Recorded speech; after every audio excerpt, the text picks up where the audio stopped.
Welcome. This is part two of a brief tour through the cult think of the New Testament. Be sure and check out part one first, but we're moving on with part two, and we're on issue 7. So, anything wrong is still your fault, no matter what. Romans 9:19 through 21. One of you will say to me, then why does God still blame us? For who is able to resist his will?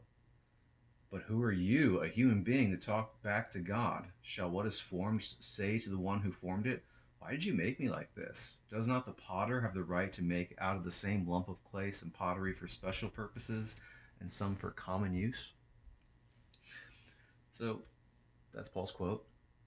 In other words, shut up, because the Christian God can do whatever he wants, even if it makes no sense. And countless Christians routinely apply this intellectual escapism to virtually any issue being scrutinized by outsiders.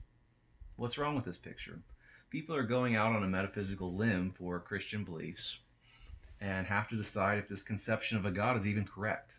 How do we tell good gods from bad gods anyway? If you have absolutely no standard here or reasonable expectations of a good God's behavior, you're opening yourself up to being taken complete advantage of. For the leader of a cult to say this kind of thing to its members is to completely insulate the cult leader and the belief system from all scrutiny. Anything goes, right? Don't talk back.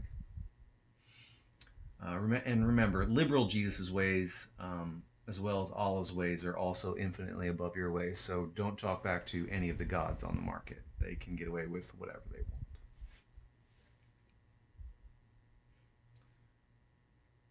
And then Paul adds some of his own stuff here. In 1 Corinthians 10:13, Paul still tells us that his God will never give a Christian more than they can handle. And this is abusive, victim-blaming cult think as well. Paul presumes a great deal about how the world works and how human psychology works and how those two interact every single time for Christians. Paul expects that a Christian will still fail often enough, but he expects to still be able to always blame them for it. And this is just a hurtful, just world fallacy that presumes that there is never, ever, ever, ever, even once, a Christian who has been pushed beyond their ability to properly morally cope with their internal and external circumstances. Is that a reasonable or realistic expectation of human behavior? I don't think so.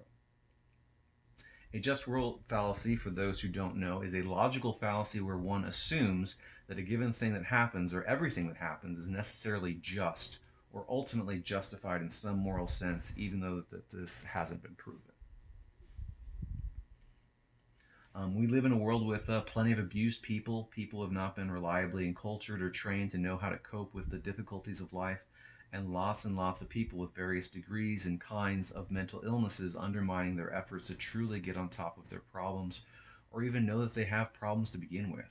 And certainly there's no reasonable basis for expecting any given person to be able to avoid any and all moral evil every single time to any degree. This is just as true for Christians as it is for non-Christians. It's true for everybody. Even the Bible elsewhere tells parents not to exasperate their children. Well, if we're consistent, there doesn't even seem to be such a thing as exasperation for Christian children or Christians generally, because according to Paul, there's always a divine way provided for them to not buckle under the pressure. So why not exasperate them? Because it just isn't even possible. Now, these are obviously incredibly harmful teachings. In reality, the difficulties of life may well overwhelm you on occasion, or perhaps for some people they may overwhelm you often, or even keep you in a permanent state of psychological paralysis requiring the care of medical professionals. Some people are even driven to suicide. The easy examples of people who have had total meltdowns and psychological breaks from reality here justifies the inference that there's a spectrum in between that and people who will spiritually and morally excel in every way. And so there's simply no room for Paul's just world fallacy to reasonably be expected to apply. It's convenient, magical thinking to tie up loose ends in his theology, and that's it. Obviously, we want to encourage people to make fewer excuses, and as is the natural tendency to justify ourselves, and to try to do better in life. But this theological cult think obviously goes way too far. Part 8 of the Cult Think. Everyone secretly knows our core doctrines are true. Wouldn't it be really inconvenient if Judgment Day came around and everyone was off the hook for not knowing stuff about their God's plan for them? Don't worry, there's an app for that. Or in this case, a Bible verse. Romans 1:20. Since the creation of the world, God's invisible qualities, his eternal power and divine nature have been clearly seen, being understood from what has been made, so that people are without excuse. Clearly. What's wrong with this picture? Well, people have a well-known cognitive bias where they think everyone thinks and feels just like they do. Maybe Paul only knew theists his whole life, but even still, I'm sure those theists had a wide range of opinions on all things divine and moral. Oh, Zeus, didn't realize you were in charge. What were your expectations again of people's moral behavior? And in our modern world, we'd have to discount the millions of testimonies of people who claim to not know anything about the Christian God's invisible qualities. There are tons of non-believers. What the hell does Paul know? Why should his opinion trump good evidence? According to modern Christian apologetics, we're supposed to accept the testimony of a handful of first century Jewish mystics when it comes to things like the resurrection of Jesus and the inspiration of the Christian scripture generally, which would supposedly legitimize Paul's overriding cult think in Romans.